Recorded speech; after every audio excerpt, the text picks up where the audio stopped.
Ladies and gentlemen, good day and welcome to UNOMINDA Ltd Q2 and H1 FY26 earnings conference call. This conference call may contain forward-looking statements about the company, which are based on the beliefs, opinions, and expectations of the company as on date of this call. These statements are not the guarantee of future performance and involve risks and uncertainties that are difficult to predict. As a reminder, all participant lines will be in the listen-only mode, and there will be an opportunity for you to ask questions after the presentation concludes. Should you need assistance during the conference call, please signal an operator by pressing star then 0 on your touch-tone phone. Please note that this conference is being recorded. I now hand the conference over to Mr. Sunil Bohra, Group Chief Financial Officer, for his opening remarks. Thank you, and over to you, sir. Thank you. Good afternoon and a warm welcome to all the participants. On the earnings call today, I am joined by my colleague Ankur Modi. We have uploaded our financial results and investor presentation for Q2 and H1 FY26 on the stock exchanges and our company's website. We hope everybody had an opportunity to go through the same. I would like to begin by giving some insights on the economy, followed by the current scenario in the auto industry, and our financial and operational performance for the Q2 and H1 FY26. Post that, we will open the floor for Q&A. The global economy displayed resilience despite significant policy shifts. Following the tariff increases by the United States earlier this year, global trade and investment patterns have adjusted faster than anticipated. The IMF now projects global growth at 3.2% in 2025 and 3.1% in 2026. Modestly above mid-year forecast, but still below the pre-pandemic average of 3.7%. According to IMF, while the global system has adapted swiftly to the US-led tariff changes earlier this year, much of the current strength remains policy-driven and temporary, supported by front-loaded trade and strong investment activity in advanced technologies. However, resolving and reducing policy uncertainty would provide a significant lift to the global economy. Advanced economies are forecasted to grow around 1.6% in 2025 and 2026, aided by easing financial conditions and fiscal support. US growth is projected at 2% in 2025 as consumption and AI-led investment offsets headwind from elevated tariffs and tighter immigration policies.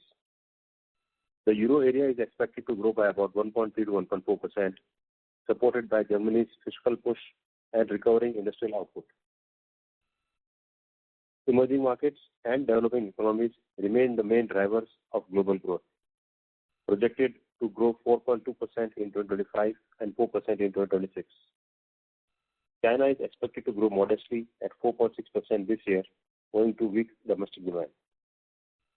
India stands out with GDP growth forecast at 6.6% in 2025 and 6.2% in 2026.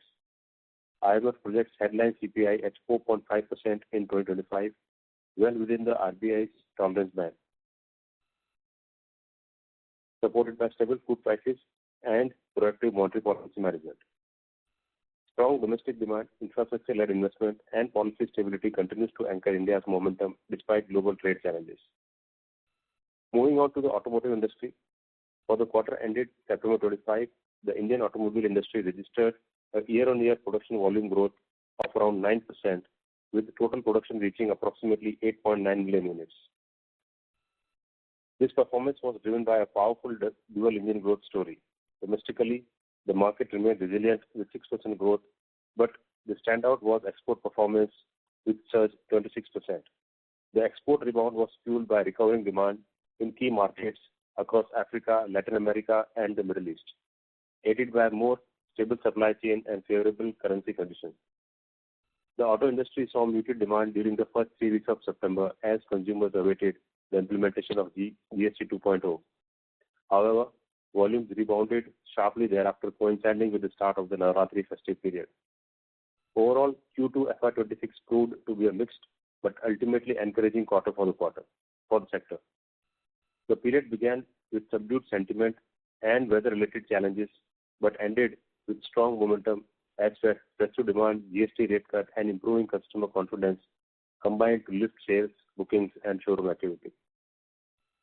Moving on to the PV industry, in Q2FY26, the PV segment demonstrated a gradual recovery, with the total production rising 4% year-on-year to 1.32 million units. The quarter remained mixed, with early softness giving way to stronger momentum toward the end after GST rate reduction. The growth was driven by export volumes, which grew 23%, while domestic sales declined by 1.5%. Exports were a major highlight, with PV shipments reaching an all-time high of 2.42 lakh units, reflecting strong international demand for Indian-made passenger vehicles.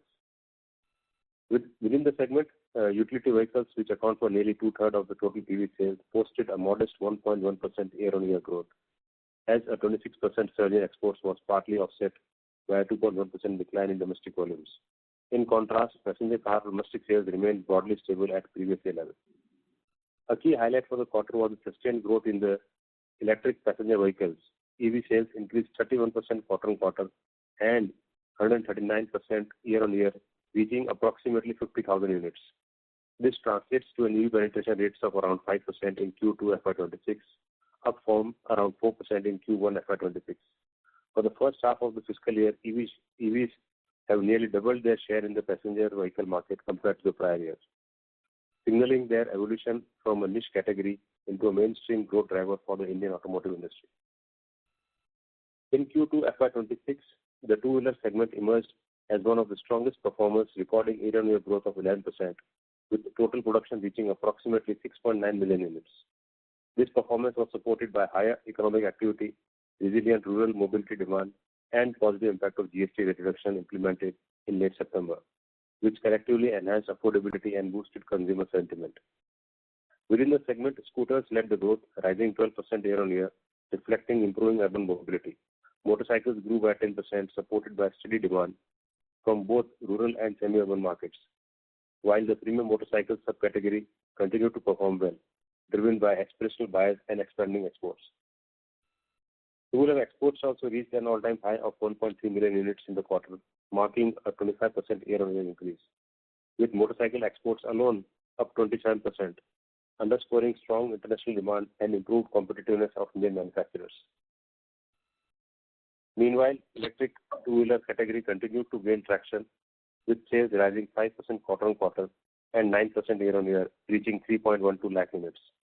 The e-two-wheeler penetration rate for Q2FY26 stood at 7.8%, up from 6.3% in Q1FY26, and significantly higher than 5.8% recorded in the full FY25. This steady upward trend highlights the increasing consumer acceptance and policy support driving India's transition toward sustainable mobility.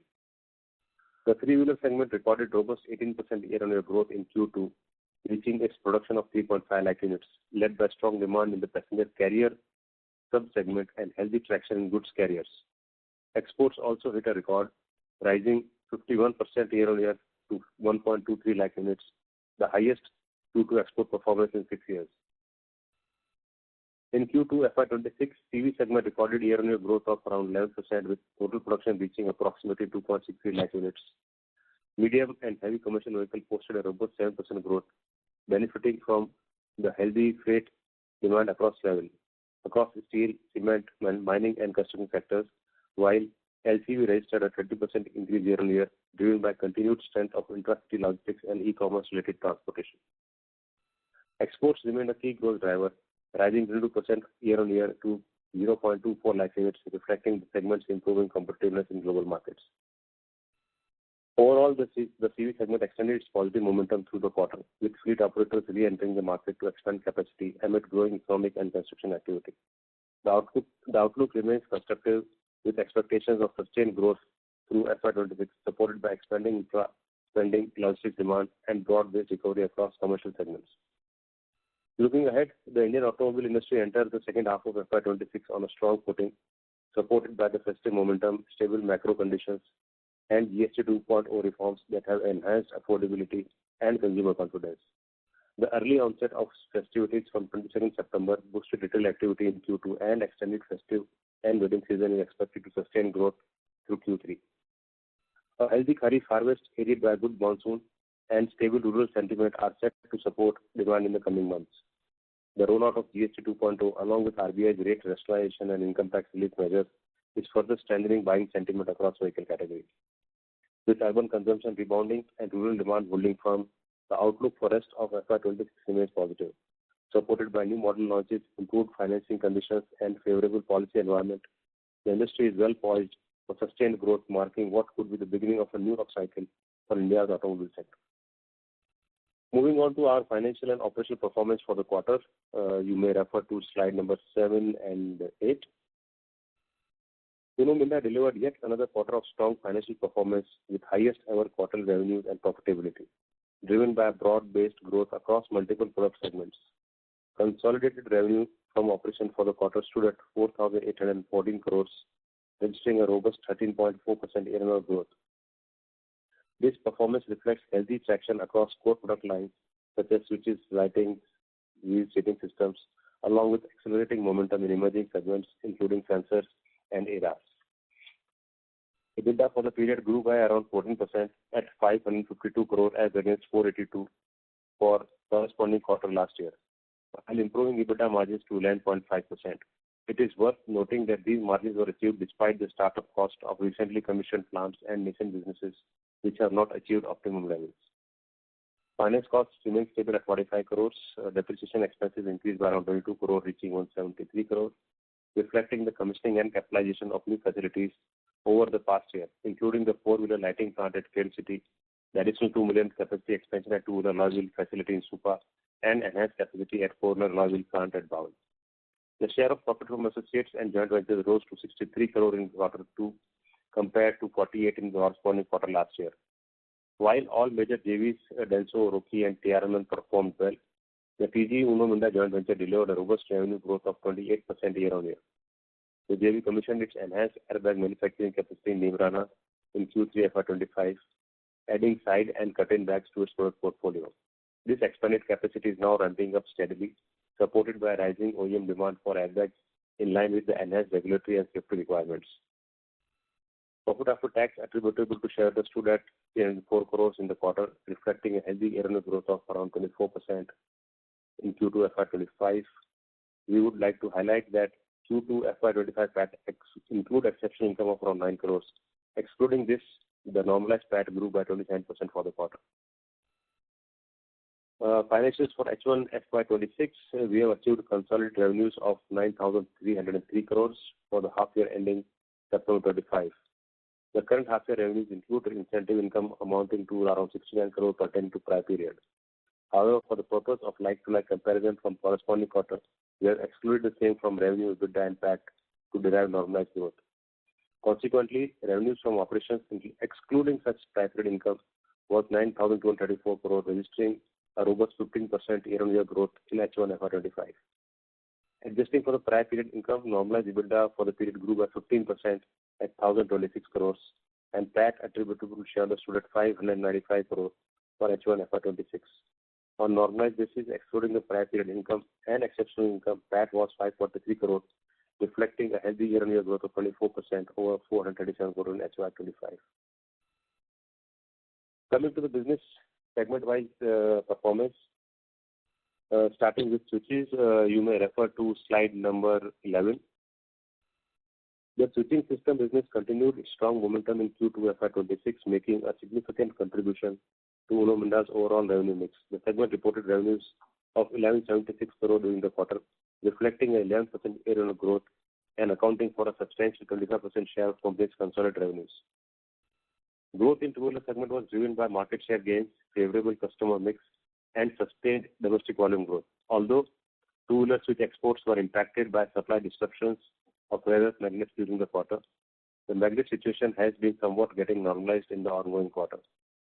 Meanwhile, the four-wheeler switch business continued to strengthen, supported by a rising kit value per vehicle, as OEMs increasingly adopt advanced and feature-rich switch systems. Shifting from expansion of four-wheeler switch plant at Faruknagar is progressing as per plan. The lighting system business continued to be cornerstone of UNOMINDA's growth trajectory, delivering yet another robust performance in Q2 FY26. During the quarter, the segment recorded revenues of 1,106 crore, contributing a substantial 23% to the company's consolidated revenues. This represents a healthy 14% year-on-year growth. Growth was broad-based across both two-wheeler and passenger vehicle segments. In the passenger vehicle lighting business, the performance was driven by a start of tail lamp supplies for a recently launched customer model, along with the ramp-up of supplies for programs initiated in the past few quarters. The ongoing shift towards LED technology and rising customer preference for advanced, aesthetically refined lighting solutions, particularly in the front and rear lamp applications, have led to a notable increase in kit value per vehicle. The two-wheeler lighting segment also continued to gain momentum, benefiting from the accelerating transition to LED systems.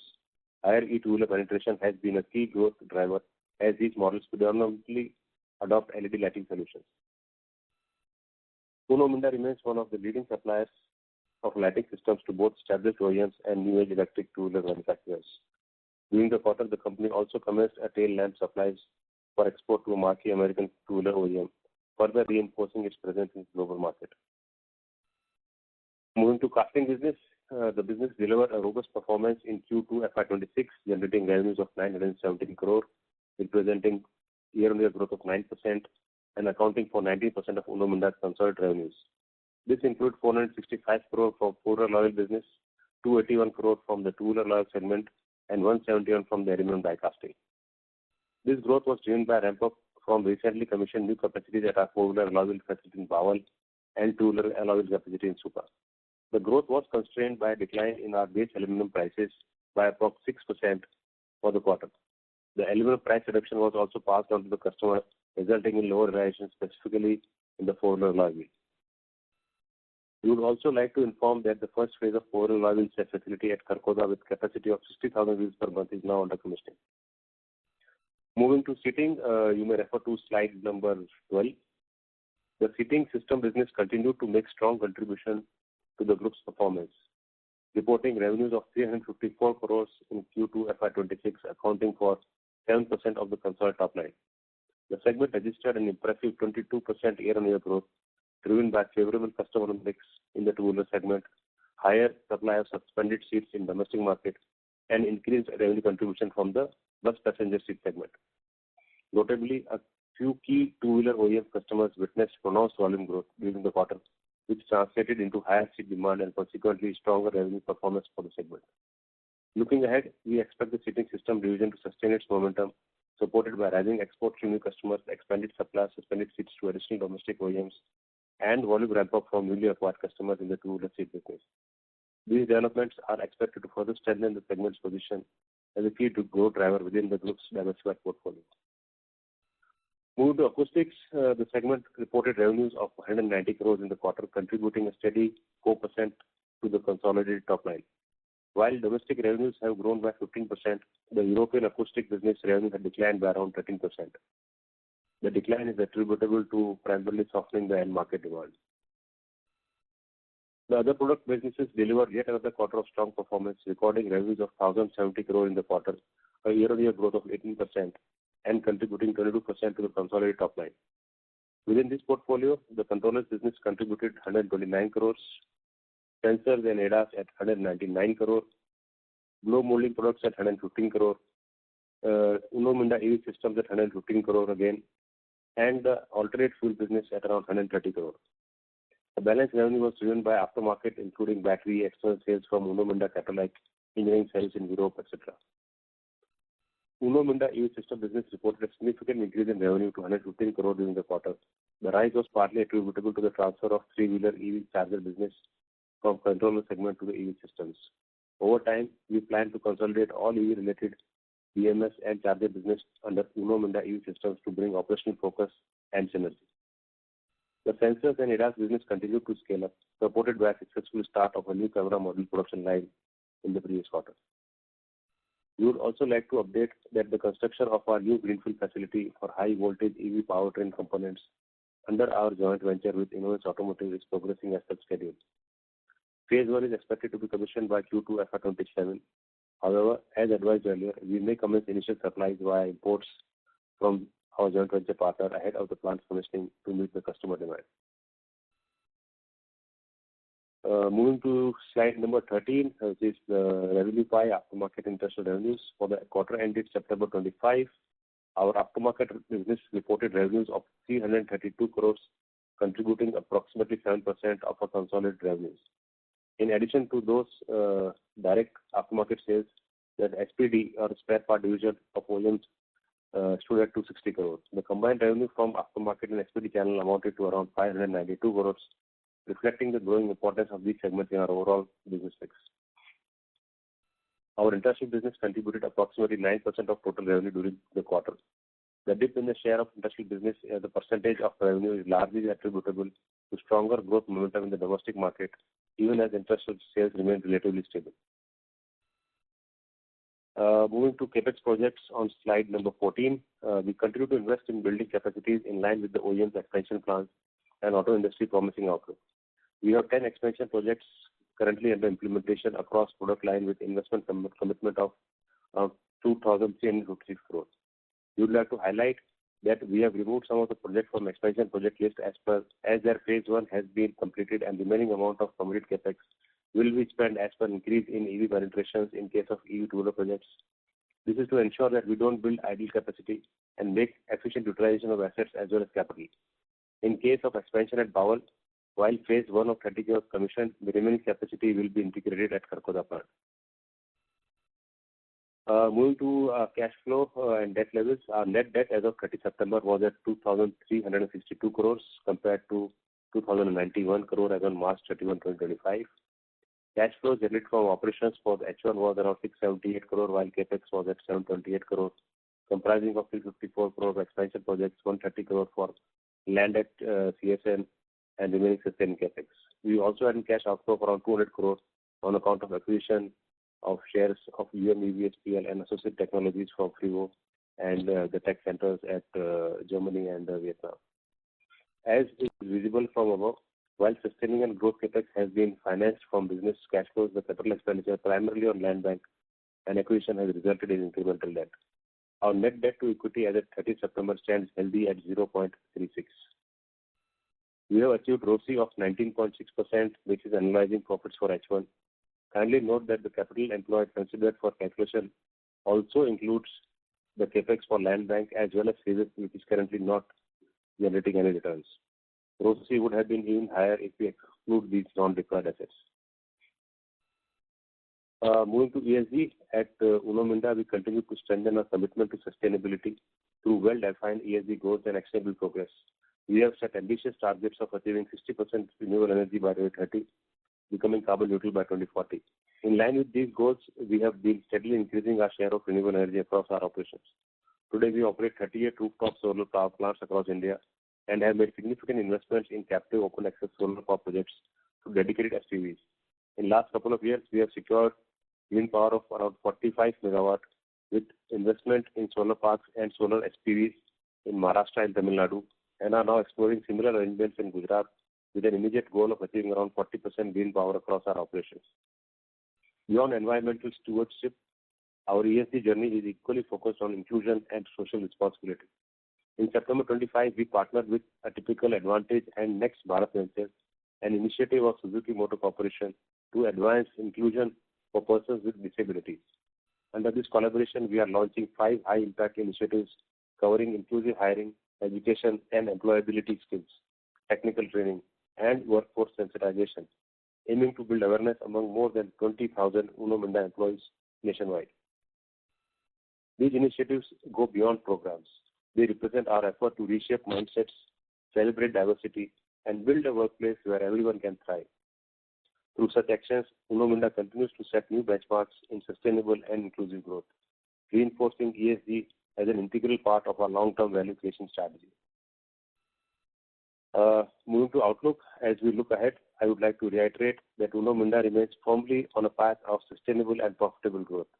Our strong performance in Q2 reflects the strength of our diversified portfolio, deep customer relationships, and consistent execution across businesses. We are entering the second half of FY26 with optimism and confidence. Our ongoing investments in new technologies such as EV systems, sensors, ADAS, alongside capacity expansion in core product lines, position us well to capture emerging opportunities. The momentum in localization, Make in India initiatives, and increasing focus on sustainable mobility further reinforce our growth trajectory. At UNOMINDA, We continue to prioritize innovation, operational excellence, and customer centricity, values that have been central to our journey and will continue to guide us forward. Thank you for your continued trust and partnership. We look forward to an exciting second half and to sharing further progress with you in the coming quarters. With this, I would now like to open the floor for your questions. Thank you very much. We will now begin the question and answer session. Anyone who wishes to ask a question may press star and 1 on their touchtone phone. Participants are requested to use handsets while asking a question. If you wish to remove yourself from the question queue, you may press star and 2. We will wait for a moment while the question queue assembles.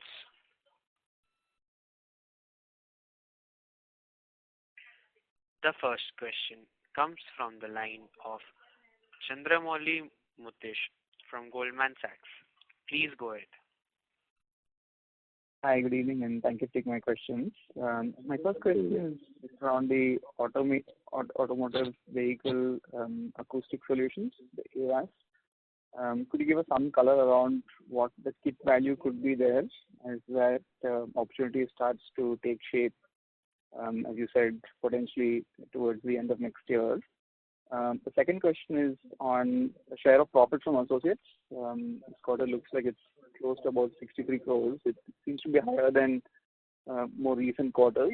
Is there any one-off there, or is this a sustainable rate? If you could just talk us through what the drivers are on that number. And the third question is just around the first 22 days of September.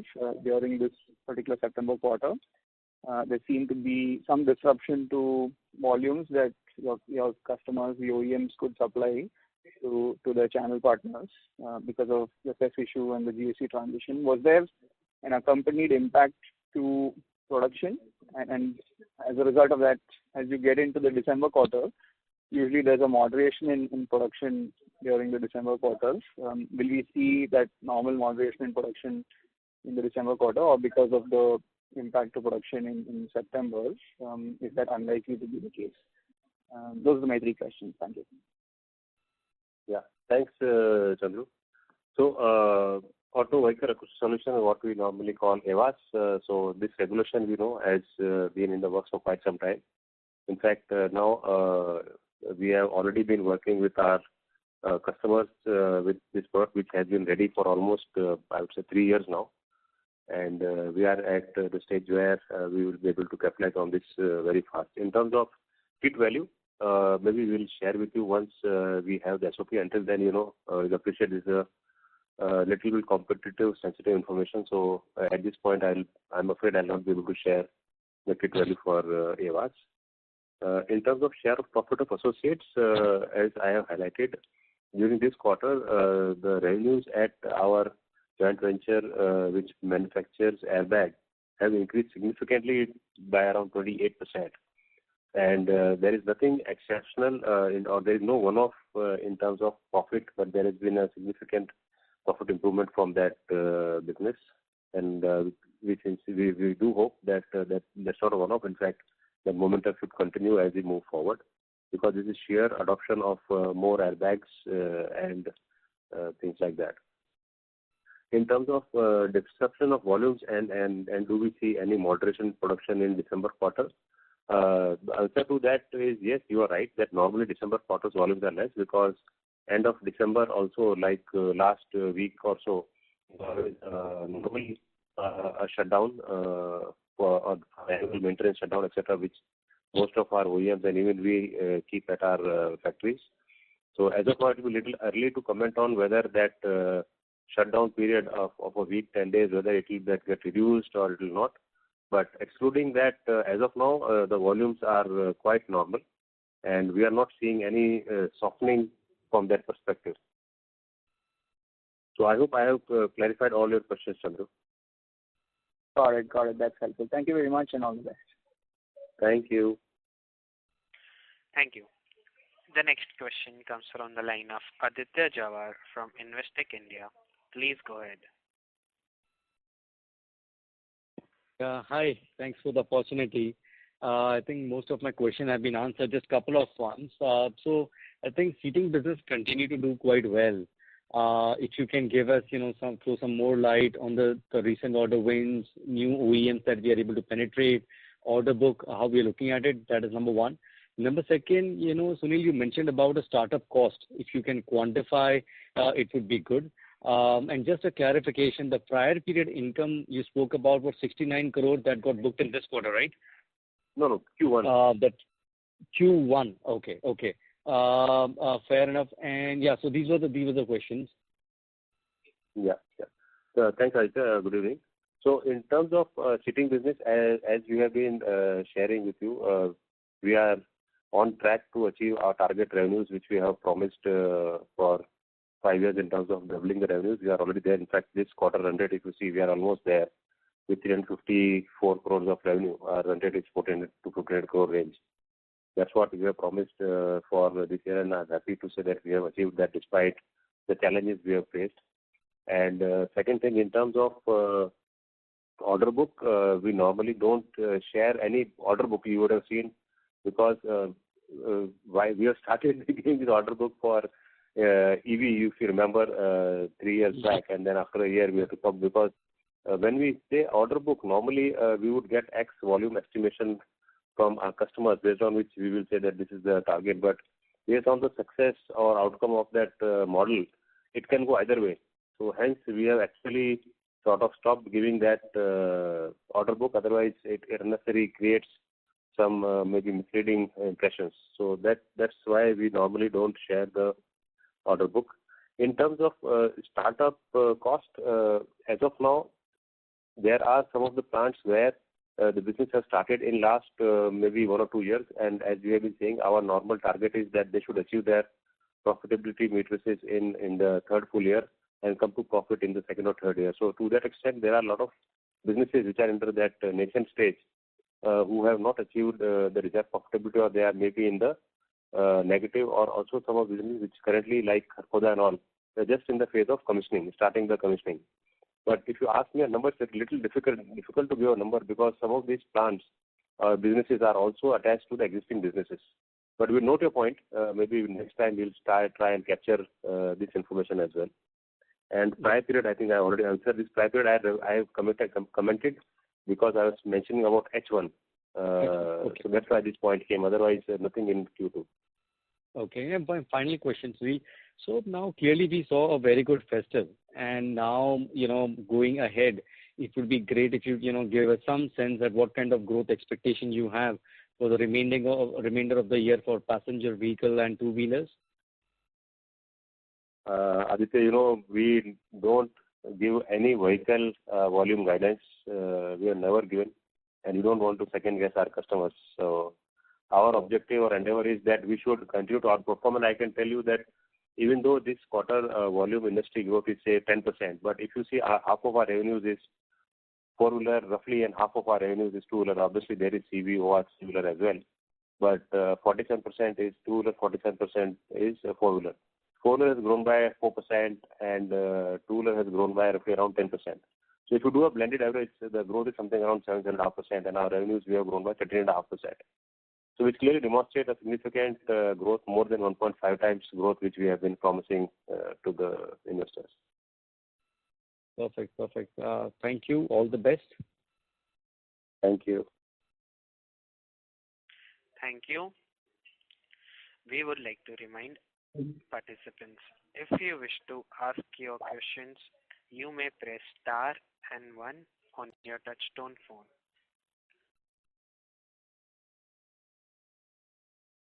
The next question is from the line of Raghunandan from Nuvama Research. Please go ahead. Thank you, sir, for the opportunity. Congratulations on strong numbers. Thanks, Thank you. So firstly, on the lighting side, can you indicate a broad breakup within lightings? How would it be between headlamps, tail lamps, and other lamps? And can you provide a sense as to which category is driving the major growth for you? Secondly, continuing on lighting, you also indicated LED penetration. what would be the current share of LED in four-wheeler and two-wheeler? Would it be over 50% in four-wheeler and about 80% in two-wheeler? Okay. Any other question, Raghu? Yes, sir. In the joint venture with Innovance, have you received all the regulatory approvals? Has there been any other wins which you can share at the current point of time? And also, when you are looking at traction motor production, would it require heavy rare earth, or will light rare earth be enough as the imports are restricted? Yeah. So, Raghu, we're taking your questions in the same sequence as you have asked. So, lighting, what is driving growth, headlamp, tail lamp, or others? So, while we have provided breakup of lighting business between two-wheeler, four-wheeler, etc., we don't provide any further breakup, but I can definitely answer your question in terms of what is driving growth. So, we are currently leading the, at least in the, what we call, TV segment, leaders in the tail lamp category, and specifically the LED tail lamp. So that is the segment which is driving growth for us in this sector. And for two-wheeler, we are there in both EV or ICE and both headlamp and tail lamp. So from that perspective, EV segment is where you will see 100% almost penetration in the lighting. So from that segment perspective, EV is something which is driving the growth of LED. And in terms of JV with Innovance approvals, we have applied for this PNC approval to government only in July. We have been working very closely with the government. We understand internally they have got certain approvals, but we don't know what all approvals they have got. But as we understand, it is going as planned. And we should be having approvals ideally in next few months. Very difficult to say a timeline because it's government, and where things might take time, where things might not. But we are optimistic that ideally within this fiscal year we should have approval in hand. That is an ideal scenario. In terms of traction motors, whether they use HRE, yes, they do use HRE magnets. Got it, sir. Thanks for that. And on switches side, you indicated market share gains. What would be the current market share in four-wheeler, two-wheeler? Would it be over 50% in four-wheeler and over 60% in two-wheeler? Would that understanding be right? Yeah. Great. And in alloy wheels, two-wheeler alloy wheels, would the penetration level have reached 80% by now? What would be the share of UNOMINDA market share in the domestic market? And if you can also highlight how much would be the import content for the two-wheeler and alloy wheel industry? Yeah, so alloy wheel import content is definitely has two-wheeler dropped a lot. It is primarily in the premium cars where the volumes are very less. Otherwise, largely it is localized. In terms of our market share is for two-wheeler, you asked, it is in teens. And in terms of application ratio, it's been actually fluctuating between somewhere 70%, somewhere 75%, sometimes 80%, because based on the customer choices, our customers and customer choice, our customer also has been sort of moving up from steel wheel to alloy wheel. Like for example, in this quarter, one of our customers has used little more steel wheels versus alloy wheels, primarily driven by the market forces, which are definitely in our hands. So there's a broad range of, you can say, 70 to 80% kind of range where the alloy wheel application for two-wheeler has been hovering around. But still, this keeps on very fluid depending on the end market demands. Got it, sir. Thank you so much. Last question on margin. 11.5 in Q2 is a robust number despite the startup cost. Given that you are running 10 projects, do you see the margin sustaining, expanding, considering the scale benefits, better fixed cost absorption going forward? No, I won't what we call say that these numbers are not sustainable. Definitely, it is in line with our annual guidance of 11% plus minus 5%. So quarter to quarter, there might be some pluses, some minuses. So if you see even in Q1, If you exclude that, what we call exceptional income, it was something around 10.8%. So our full year guidance, we remain intact in that guidance, and we do hope to continue with that margin range maybe for another year or two until we sort of commission large part of our ongoing projects. After which, we definitely do expect once everything comes online and starts generating, these margins should get into a little bit of improved category. Thank you so much, sir. Wishing you all the best. Thank you, Raghu. Thank you. The next question comes from the line of Siddharth Bera from Nomura Wealth. Please go ahead. Yeah, hi sir. Thanks for the opportunity and congrats on the set of numbers. Thank you. Sir, my question is first on this other category, especially the sensors and the controller and EV systems revenue. I think as we sort of hit the base, growth seems to have a bit slowed down in this segment. Can you just talk about a couple of things here about any new product development which you are doing, which is sort of expected to come going ahead across any of these categories? What is happening? Some color there.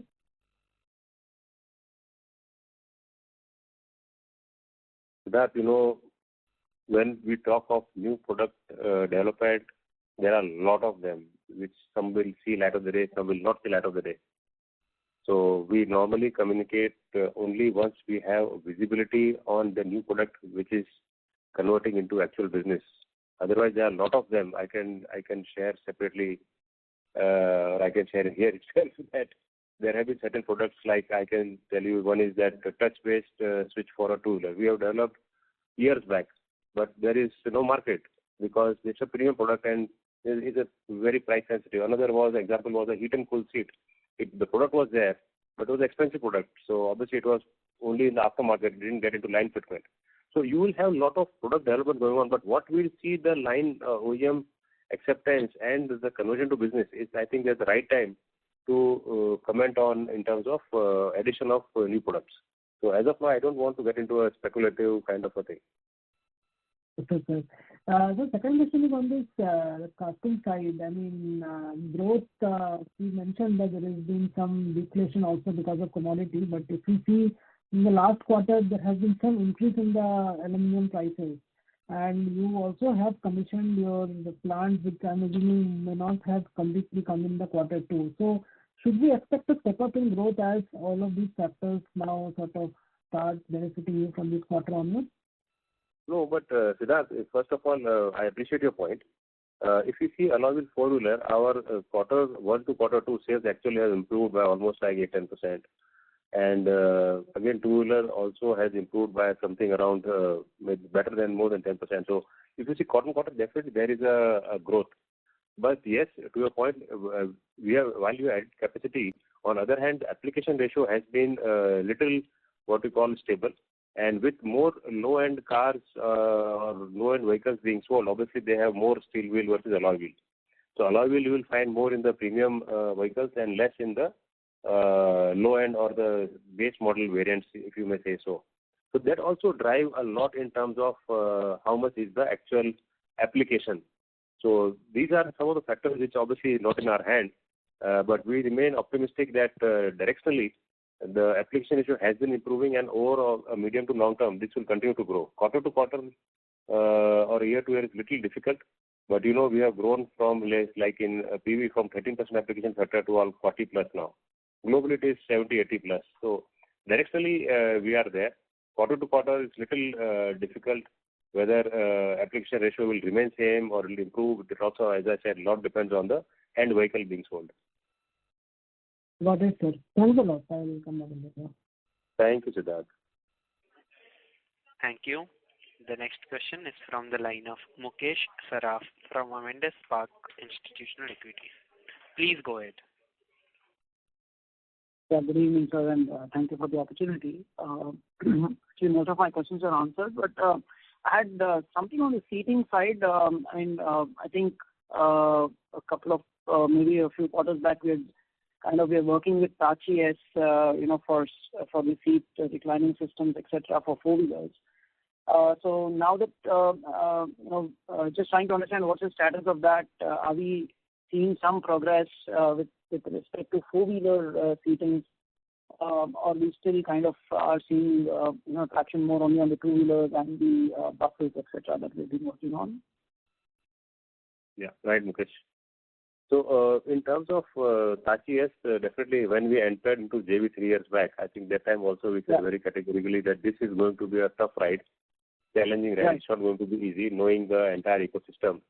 And our prediction actually went right, and it's taking a lot of time than what we have been sort of thinking. So we have actually now, in terms of putting more impetus, we have delinked this business internally from our seating business with a separate team so that they remain focused. Maybe get little more attention from this business, and we sincerely hope to see in next year or so we should have some good traction in this business as we move forward. Okay.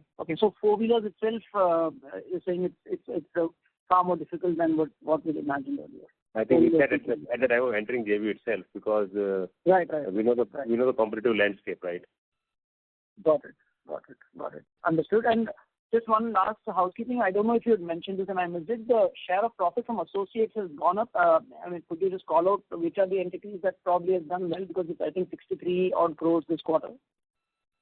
Yeah, as I said a little while back, one of our joint venture, which is into airbags, they have done really well. That business has commissioned its project expansion last year, and now things are getting online.